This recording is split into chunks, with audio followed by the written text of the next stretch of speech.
One of the most elevated things that I've ever done is stop entertaining chaos. I don't argue online. I don't explain myself to people who've already made up their minds. I don't go where I feel drained, and I don't stay where I'm not growing. Protecting your peace is the new luxury. If the energy feels off, I step back. If it's not aligned with my growth, my values, or what I want my future life to look like, I let it go. You don't need to prove your softness, your worth, or your presence to anyone. That's what real feminine elevation is about. Quiet confidence, intentional boundaries, and emotional regulation. That is the vibe.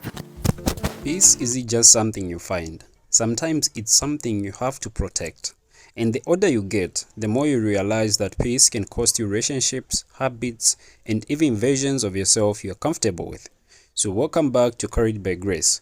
Let's talk about what becoming a woman of peace actually looks like. Nobody talks about how peaceful life gets when you're with a really good partner whose only mission is to make your life better.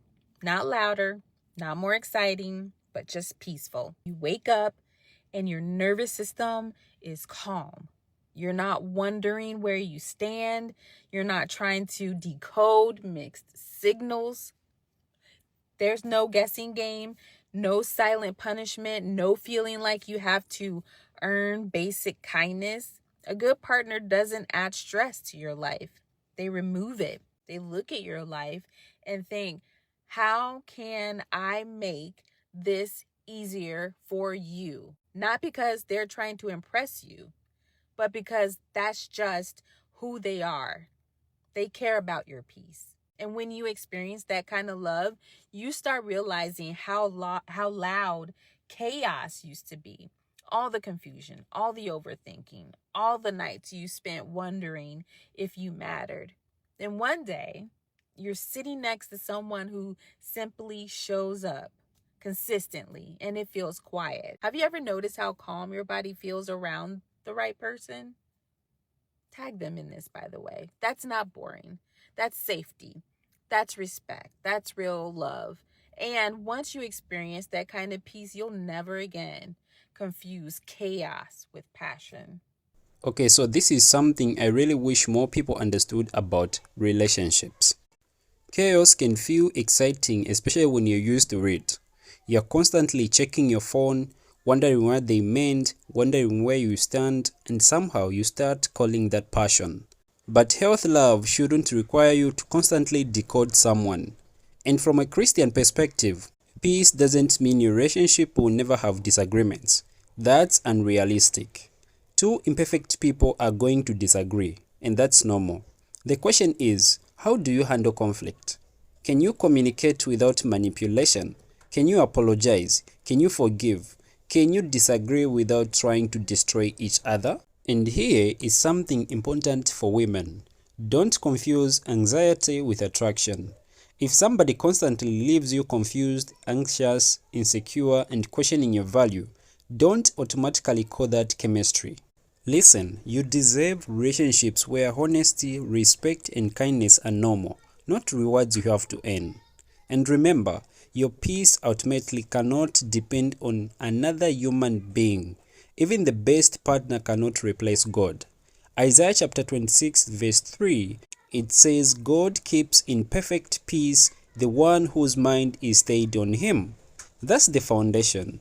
A good relationship can contribute to your peace, but Christ has to be the source of it. I'm in my 40s, and if you're younger than me, I hope you get this. Peace isn't something that just magically floats into your life one day because you light a candle and you take a nap.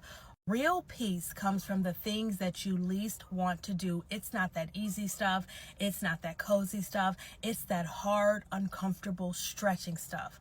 Like getting out of bed when it's still warm, or showing up for the workout when you don't feel like it, or walking away from people that you still care about, or choosing silence when your ego wants to have that last word, or starting again when you'd rather quit. You see, that's where peace lives. It's not in family. fantasy, but in the discipline of building the life that you said you wanted. Peace is earned. It comes from boundaries, from self-control, from saying no to what drains you and saying yes to what helps you grow. So if life feels hard right now, if it feels like some days you're losing more than you're winning, that might mean that you're finally getting it right. This one is simple, but it's true. Sometimes we are praying for peace while continuing to choose the things that destroy it. You can't stay up at 2 a.m. scrolling through everybody else's life and then wonder why your mind feels exhausted. You can't keep saying yes when you desperately need to say no. You can't keep entertaining conversations that leave you bitter and expect your heart to remain peaceful. It doesn't work like that. Peace often comes from uncomfortable obedience. Getting up when you don't feel like it, setting boundaries, apologizing when you are wrong, walking away from gossip, and spending time with God when you'd rather do everything else. Peace isn't always comfortable, but sometimes peace is what you find on the other side of obedience. My mom has always said that if you don't like someone, don't talk about them. Don't give it any energy. And here's her secret sauce. Are you ready? She just laughs. I swear it's like she's mastered something that the rest of us are still trying to figure out. She doesn't give her energy to people who are being hateful. She just doesn't. Like, she'll hear something cruel, something petty, or someone's being snappy, and she'll literally laugh, like out loud. Not because it didn't hurt, but because she just knows better than to feed it. She told me a story once about walking into her high school bathroom and seeing all of the walls covered in writing. The girls had written the nastiest things about her. Every stall, every mirror, just all over the walls. I don't think that she laughed back then, but it probably really hurt. But I think the secret to what she learned as she got older is just laugh. She's taught me how powerful my energy is. And because of that, she knows it's not worth wasting a drop of energy on them. Because here's the truth, the more energy that you give somebody who's being hateful. There is so much wisdom in this because not everything deserves your response. Think about how much energy people waste trying to prove that somebody else is wrong. Somebody says something about you, you respond. They misunderstand you, you explain. They gossip, you investigate. They dislike you, you try to figure out why. And before you know it, someone who isn't even part of your life is taking up half your mind. That's expensive, guys. And I'm not talking about pretending hurt doesn't exist. Sometimes people genuinely hurt us, but forgiveness doesn't mean you have to keep giving that person access to your emotions every single day. The more that hate grows, and guess where it grows? It grows inside of you. Like, even if you're just venting, even if you're, trying to make sense of it, you're still feeding it. Like, you're actively choosing to feed it. You're still keeping it alive by giving it your attention. I saw this video one time and it was talking about energy pendulums and how every person, every idea, every drama is like a swinging pendulum. And the more energy you give it, good or bad, the stronger it gets. And that hit me super hard because I realized that by feeding those things, I'd been building up the very people and circumstances and situations that I wished would leave me alone. So now I protect my energy like it's sacred because it literally is. So feel what you need to feel, vent if you have to, process out loud, but don't build a shrine to someone who treated you like shit or to a situation that made you feel bad. Don't let that win by letting it live in your nervous system. I literally hear my mom's laugh all the time, and it just reminds me that that's the release. That's the power. You have the personal power to decide what you do with the things that come at you. Now listen, Becoming a woman of peace means learning the difference between something that needs your attention and something that's simply trying to steal it.